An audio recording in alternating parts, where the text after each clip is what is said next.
Gracias.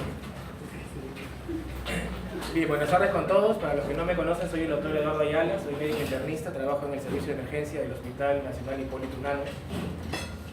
Voy a tratarles un tema importante que imagino todos alguna vez han escuchado en su vida hablar de la osteoporosis, ¿no? La osteoporosis junto con la osteoartritis son las enfermedades reumatológicas o reumáticas más frecuentes a nivel mundial. ¿Sí? Entonces, esta imagen justamente sale en el ACR, ¿no?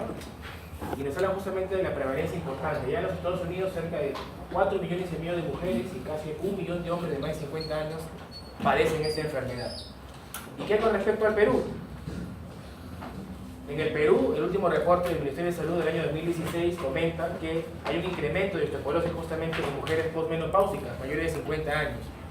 Y el 40% de estas mujeres con osteoporosis radican justamente en Lima Metropolitana. Además, a nivel Perú, el departamento que tiene más cantidad de mujeres osteoporóticas es Amazonas, con 18.5 por cada 10.000 habitantes. Y en segundo lugar se encuentra el departamento de Lima, con 16.6 casos de osteoporosis por cada 10.000 habitantes. ¿Sí? Traten por favor de entender, porque la clase es grabada en la computadora, no se estresen. ¿Sí? Bien, ¿qué cosa es osteoporosis? Según el American College of Rheumatology, es una enfermedad esquelética, crónica y progresiva, caracterizada por masa ósea baja, deterioro de la microestructura del tejido óseo, disminución de la fortaleza del hueso y fragilidad ósea. ¿Sí? 4 características. La más importante, una masa ósea baja, junto con deterioro de la microestructura del tejido óseo, disminución de la fortaleza del hueso y fragilidad ósea. Todo eso predisponiendo a ¿qué? A las terribles fracturas osteoporóticas, fracturas en general. ¿Sí?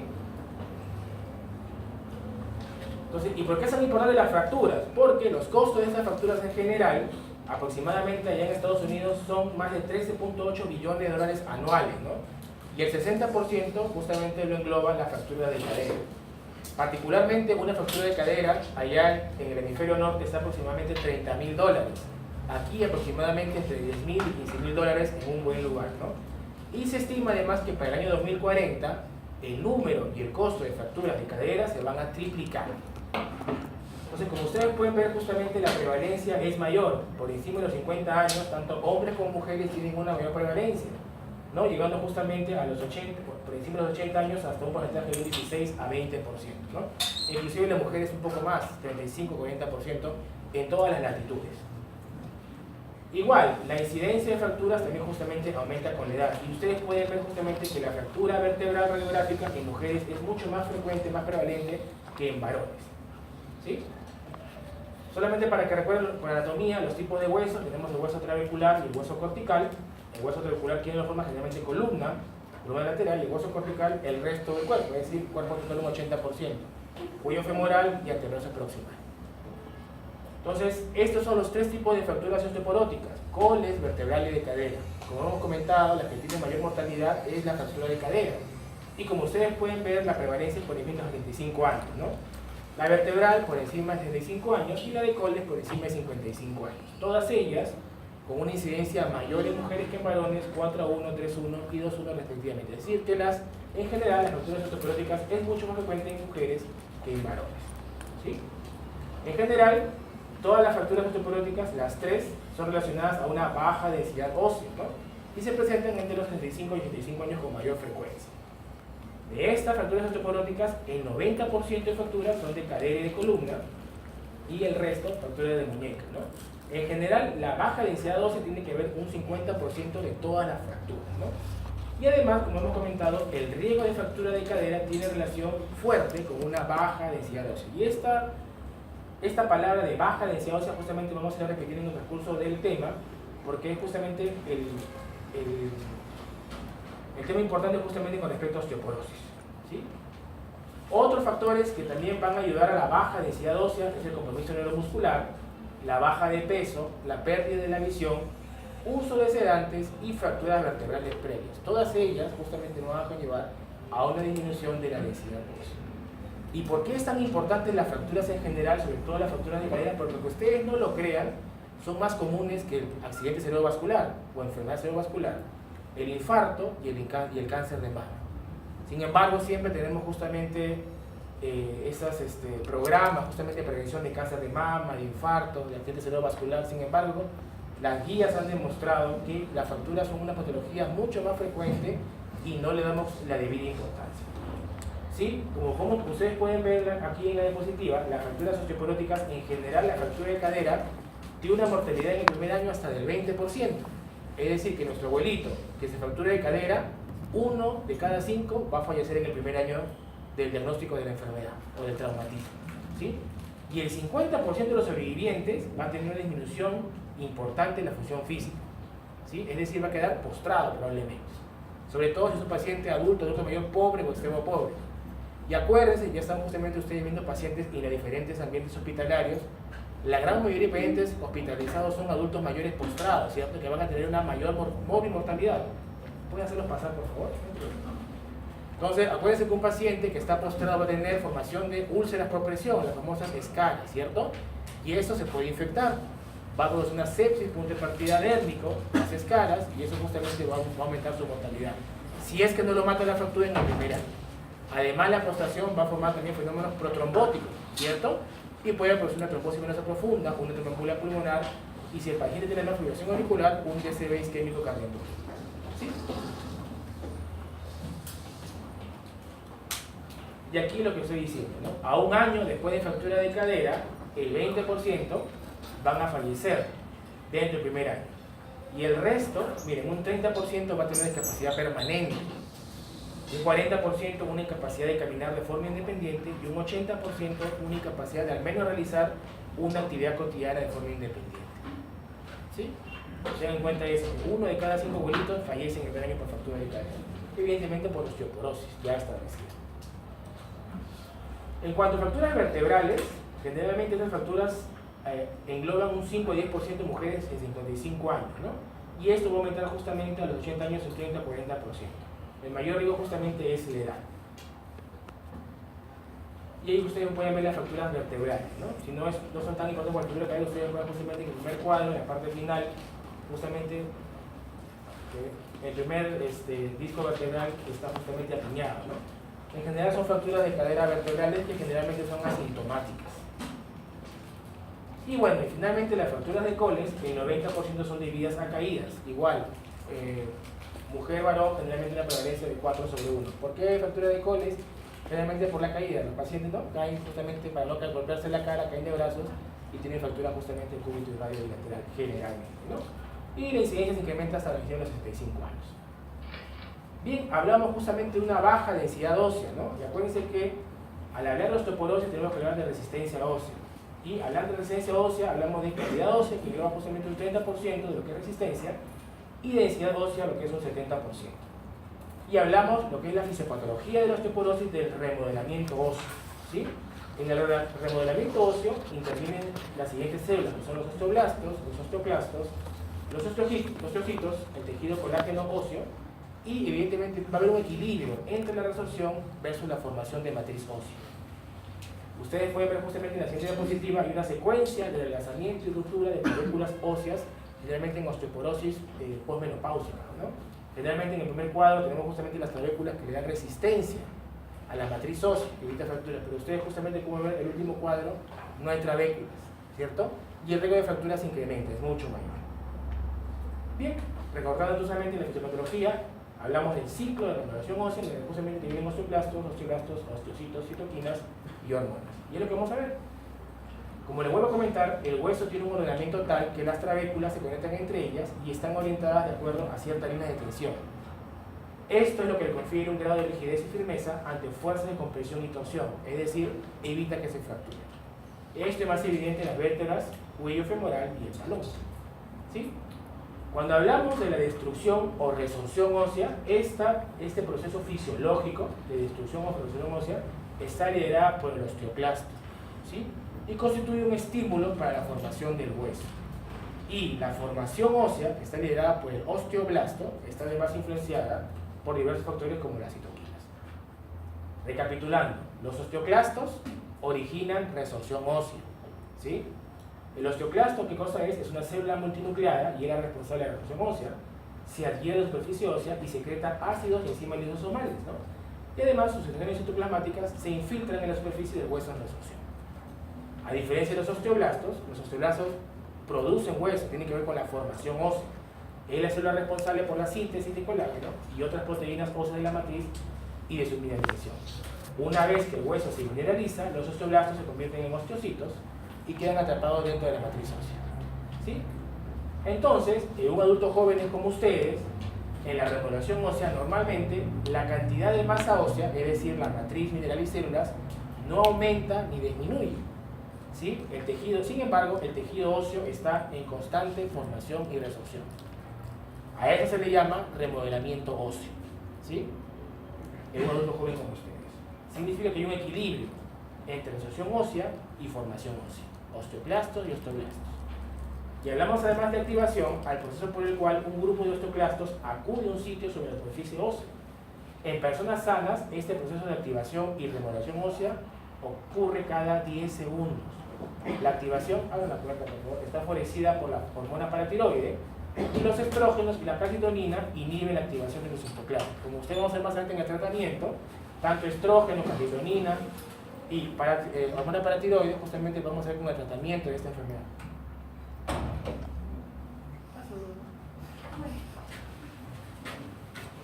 Bien, ¿qué pasa con respecto a la osteoporosis, ¿no? Cuando se completa la remodelación, ¿cierto?, entre formación y resorción, el grosor de las trabéculas óseas debe ser igual que al inicio de la resorción, ¿sí? Porque la matriz no debe justamente ni aumentar ni disminuir.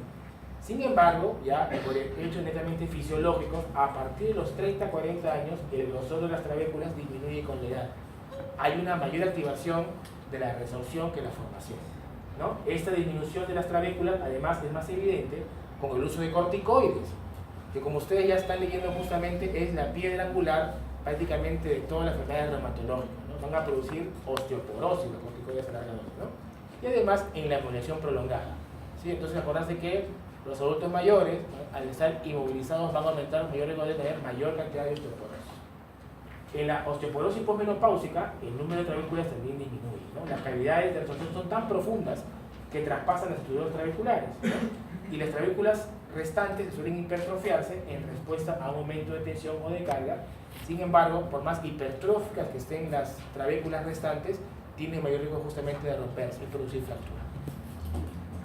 Bien, ¿cuáles son factores de riesgo de osteoporosis? Todo lo que ustedes ven ahí: hipoestrogenismo, menopausia prematura, vida sedentaria, baja ingesta de calcio, malos hábitos, sedentarismo, sobrepeso, corticoides, enfermedades concomitantes, bajo peso, baja talla, se dice que mayor cantidad de raza blanca, de baja asiática, y en general todas esas. ¿Sí? Como ustedes pueden ver, factores genéticos, de edad, del sexo, de mujeres, estilo de vida y nutrición, déficit de hormonas sexuales, tratamiento farmacológico. Miren ustedes ahí, los glucocorticoides. Por encima de 7.5 miligramos diario oral, por encima de 6 meses, hay mayor riesgo de hacer osteoporosis. Anticonvulsivantes, tiroxina, heparina, quimioterápicos, antiácidos, tamoxifeno. Miren, patologías que afectan el metabolismo óseo, la diabetes mellitus, que es una pandemia mundial, tiene mayor incidencia justamente de osteoporosis, hipotiroidismo, síndrome de Cushing, etcétera, etcétera. Bien, enfermedades hematológicas, leucemia, mieloma múltiple, anemia perniciosa, enfermedad renal crónica, que es una patología muy frecuentemente asociada a diabetes y hipertensión arterial crónica, ¿cierto? Entonces, todas estas patologías evidentemente tienen una gran cantidad o una gran posibilidad de que el paciente, porque riesgo para que el paciente haga una osteoporosis. ¿Sí? Entonces, acuérdense que el pico de masa ósea se alcanza a los 30 años, como se lo vuelvo a repetir, y de ahí ocurre un proceso de constante pérdida, es decir, aumenta la resorción más que formación de masa ósea. La pérdida de masa ósea es de 1 a 2% anualmente, ¿no? Y en la menopausia, por encima de los 50-60 años, esta masa ósea disminuye 4 a 7% anual. Por eso que ustedes ven que quizás nuestras abuelitas, que eran más altas antes, ahora son mucho más chiquitas. Esa es la explicación fisiopatológica. Bien, ¿cuál es el cuadro clínico? Pregunta de examen, siempre pregunto eso, estoy chocando, asintomático, ¿sí? La osteoporosis es una enfermedad asintomática. Sin embargo, algunas veces puede cursar con dolor dorsal, fracturas, deformidades, baja estatura y sobre todo depresión. La osteoporosis también duele, puede haber artralgias y mialgias, ¿sí? Pero lo más frecuente es que sea justamente un problema netamente asintomático. Bien. ¿Cómo hacemos el diagnóstico de osteoporosis? Con una densitometría ósea. Creo que todos alguna vez hemos visto un densitómetro óseo o un resultado de densitometría ósea, ¿no? Hace el diagnóstico de osteoporosis. Esto justamente un densitómetro central valora la fragilidad del esqueleto, evalúa el riesgo de fractura, además sirve para el seguimiento del tratamiento y además también se utiliza para la investigación. Tenemos los periféricos y los centrales, y los que van a justamente ayudar a lo que es el diagnóstico osteoporosis son los centrales, columna lumbar anteroposterior, lateral, cadera, antebrazo o cuerpo entero. Los densitómetros periféricos se usan más que todo para investigación en general. Bien, ¿a qué pacientes le vamos a pedir una densitometría ósea? A mujeres con disminución de estrógenos, pacientes con anormalidades vertebrales o con osteopenia para diagnosticar osteoporosis, todo paciente con terapia con glucocorticoides, con prednisona, es decir, todo paciente con artritis reumatoide, con lupus, ¿sí? Con no sé, otras patologías justamente asociadas, hay que darle justamente una densitometría por lo menos anual o cada 6 meses, ¿no? Y también pacientes con hiperparatiroidismo secundario. Bien, ¿cuál es la clasificación según el resultado de la densitometría ósea, ¿no? Tiene que ver justamente con la Organización Mundial de la Salud. Nos habla justamente de 4 ítems, ¿no? Normal, cuando el resultado de nuestra densitometría ósea está por debajo de una desviación estándar del promedio. Una osteopenia o baja masa ósea, cuando está menos de 1, pero no menor de 2.5 desviaciones estándar. Una osteoporosis ya definida es menor o igual a 2.5 desviaciones estándar. Y finalmente, una osteoporosis severa o establecida, pregunta de examen, es una disminución mayor a 2.5 desviaciones estándar más una fractura. ¿Sí? Entonces recordar, un cuadro normal es hasta menos una desviación estándar y una osteoporosis ya, definición de osteoporosis, es menor o igual a 2.5 desviaciones estándar. Y una osteoporosis severa es, además de 2.5 desviaciones, una fractura. Bien, entonces justamente recordando, hablar justamente de la densidad mineral ósea, en una reunión de consenso organizada por la OMS en Ginebra en el 93, se logró la clasificación, y como se lo vuelvo a repetir, hasta el día de hoy persiste. ¿Sí? Bien, entonces se considera para la clasificación la densidad de masa ósea, el DMO, que se expresa en gramos de mineral por unidad de superficie, centímetros cuadrados, ¿no? Y eso justamente cómo se va a medir la densidad mineral ósea a través del DEXA, que es el DEXA, la absorciometría de rayos X de doble energía. Entonces la densitometría con DEXA consiste en la utilización de dosis bajas de rayos X para observar un área del cuerpo como la cadera, la mano o el pie, en búsqueda de señales de pérdida de minerales o debilitamientos. Justamente el DEXA, los rayos X, la absorciometría por rayos X va a determinar qué tan cantidad justamente hay de densidad mineral ósea. ¿Sí? Y nos sale el resultado. Entonces, igualito, ¿no? Normal, no inferior a una división estándar, de 1 a 2.5 divisiones, osteopenia, y osteoporosis menor a 2.5 divisiones estándar. Y una severa, además de estar por debajo de 2.5, una fractura ya establecida. ¿Sí? Súper sencillo.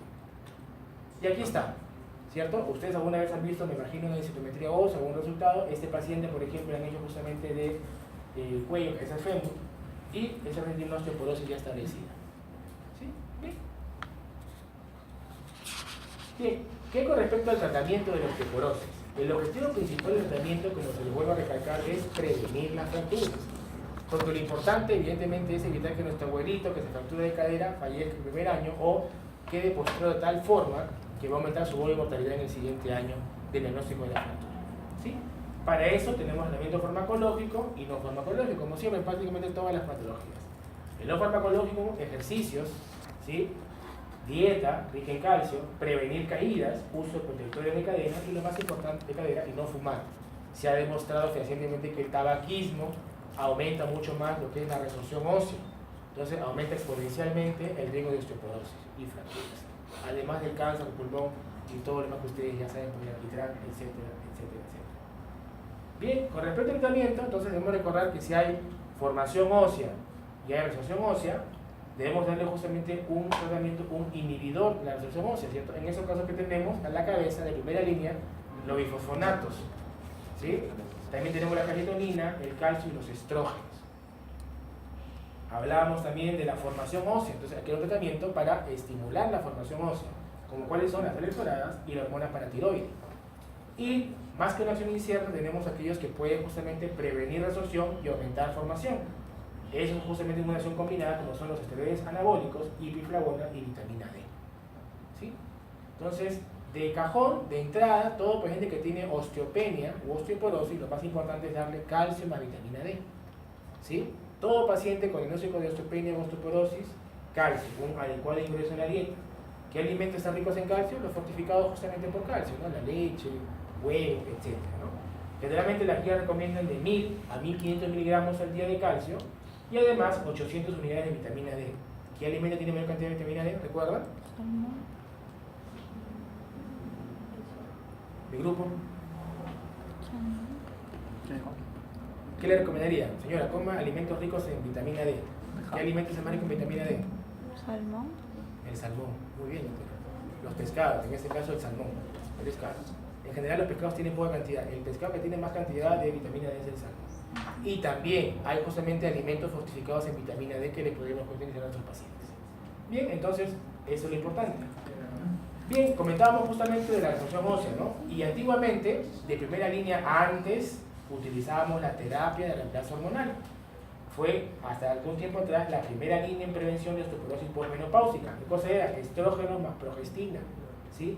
Sin embargo, se demostró fehacientemente que esta terapia de reemplazo hormonal incrementaba el riesgo de cáncer de mama y eventos cardiovasculares, DCD, infarto de miocardio, cerebrovascular, y fenómeno de hipercoagulabilidad, es decir, trombosis venosa profunda y tromboembolia pulmonar, ¿sí? Y además aumentaban en las pacientes posmenopáusicas las molestias, ¿no? Bochornos, la habilidad emocional, etcétera, etcétera, etcétera. Además, también tenemos la tibolona, que es un esteroide no estrogénico, sintético, con propiedades estrogénicas, progestágenas y androgénicas, ¿no? Esta sí aumenta la densidad mineral ósea trabecular sin pérdida del hueso cortical. Sin embargo, también se ha demostrado que la tibolona incrementa el riesgo de cáncer de mama. Por eso que también hace más de 10 años se ha dejado de usar. También teníamos los moduladores selectivos de receptores de estrógenos, el raloxifeno, que incrementaba la densidad mineral ósea y disminuía las fronteras vertebrales, ¿no?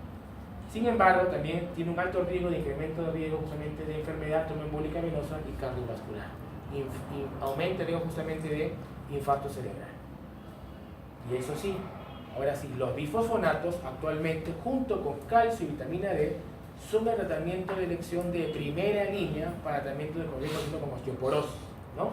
Los bifosfonatos, como les he comentado, inhiben la resorción ósea, reduciendo el reclutamiento y activación de osteoclastos, ¿no? ¿Cuáles son los más usados? Alendronato y el escizonato, ¿sí?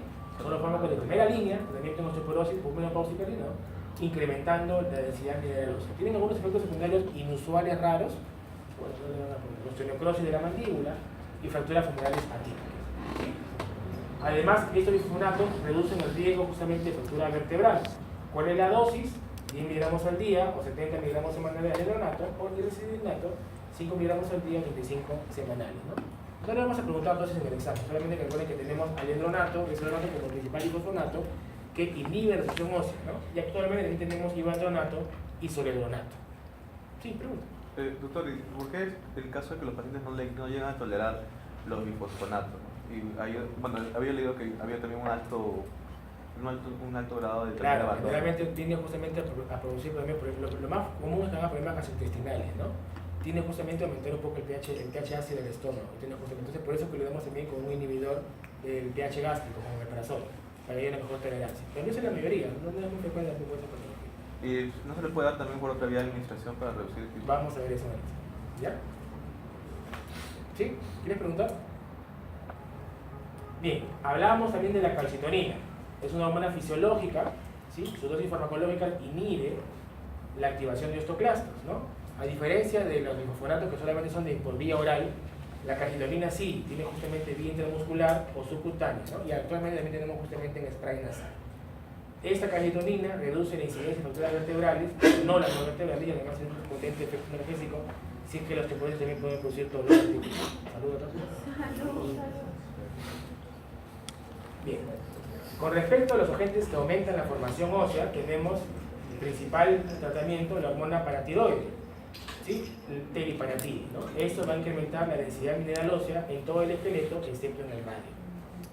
Reduce marcadamente el riesgo de las fracturas vertebrales y no vertebrales, y la dosis es subcutánea de manera diaria, ¿no? Ha demostrado que puede producir osteosarcoma en ratas, pero in vitro, no acá en vivo, ¿no?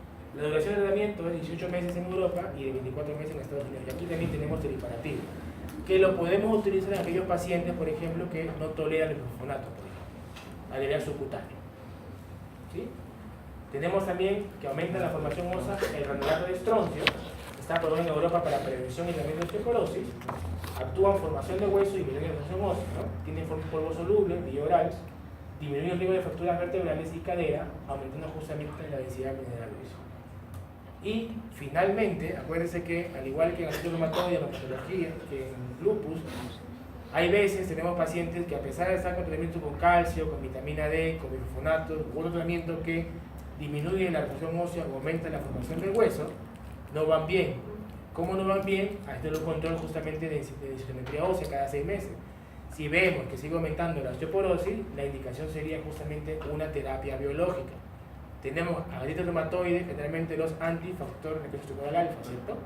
Tenemos en lupus los anti-CD20. Bueno, en osteoporosis refractaria, a tratamiento de primera línea, podemos indicar justamente el denosumab, nombre comercial Prolia.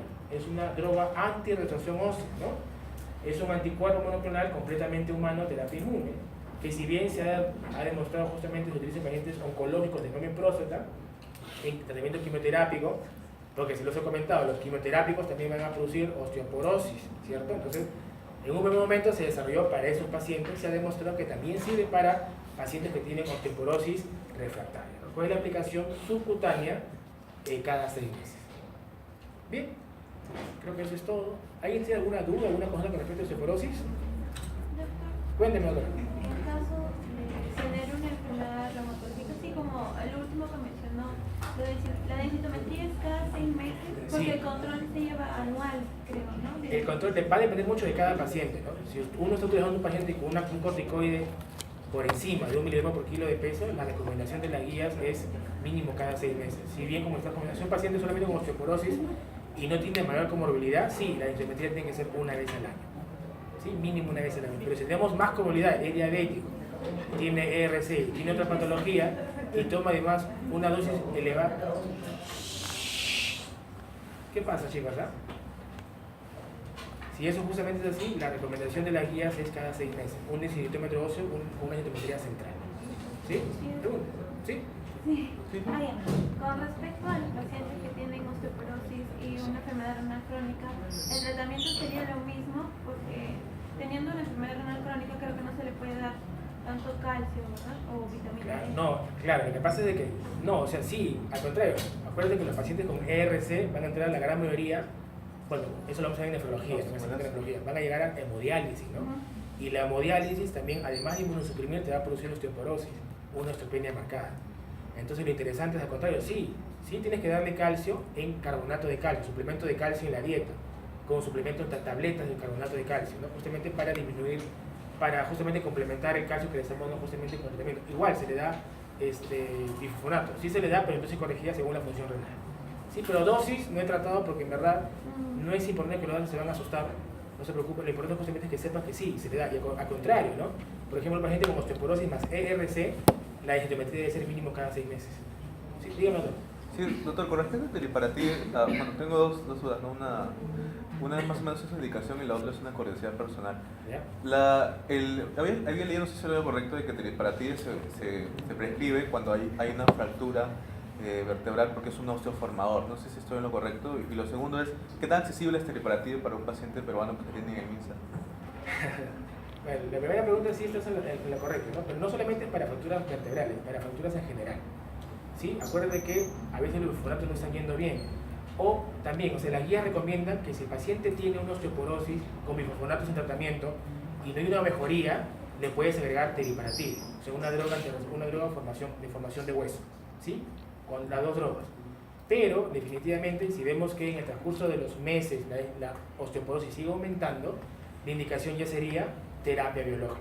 ¿Sí? Las guías recomiendan, aparte de calcio y vitamina D, una droga antirresorción y una droga de formación. Solo empezamos con la droga antirresorción y luego en combinación con una droga de formación. ¿Sí? Entonces usamos bifosfonatos con teriparatide y podremos utilizar. Pero si vemos que en 6 meses o en un año aumenta la osteoporosis, la recomendación es tratamiento con terapia biológica. ¿Sí? Sin embargo, las guías son muy bonitas, ¿no? Pero en esa realidad, lamentablemente solamente manejamos bifosfonatos. El teriparatide lo podemos manejar en consultas clínicas particulares y es relativamente caro. No manejamos generalmente terapia biológica acá. Se los he comentado, el rituximab, el infliximab, el Transcend, cada ampolla vale $200, $300, ¿no? Y lamentablemente nuestros pacientes con artritis, con lupus, con artritis severa, son pacientes pobres, extremos pobres, que tienen CIS. Si bien el CIS cubre estas ampollas, generalmente, con todo el papeleo burocrático, la ampolla nos llega después de 3 meses, ¿no? Entonces, si es un paciente con lupus, por ejemplo, que requiere rituximab, en 3 meses ya avanzó inexorablemente la nefritis lúpica, no hay mucho más que confesar. Sí, o sea, una cosa es lo que dicen las guías y otra cosa es nuestra realidad. Nuestra realidad, tenemos calcio, vitamina D, tenemos bifosfonatos a rabiar, pero el resto sí es un poco más restringido, ¿no? Sobre todo para ti y todo lo demás lo tenemos en lo que es EPS, por ejemplo, seguros particulares. ¿Sí? Pregunta, doctor. Doctor, ¿cómo es que la teriparatide, siendo un análogo de la PTH, va a actuar como un osteoformador si la PTH es un activador de la resorción ósea? Por eso te estoy diciendo, o sea, no solamente, o sea, la guía no demostró que actúa como formador y inhibiendo la resorción ósea. Entonces, por eso que damos justamente el teriparatide. Sí, pero no se sabe el mecanismo. O sea, el mecanismo positivo, o sea, las guías están, no, más que la guía, o sea, la fisiopatología del tratamiento definitivamente indican de que tiene los dos efectos. O sea, demuestra que tiene los dos efectos, pero para una explicación no lo sabemos. Tiene justamente los dos efectos. ¿Alguna otra consulta, otra duda? Bien, chicos, eso es todo. La gracia acaba. Muchísimas gracias. Nos vemos. Un gusto. ¿Quieren que les selle la lista? No. Gracias.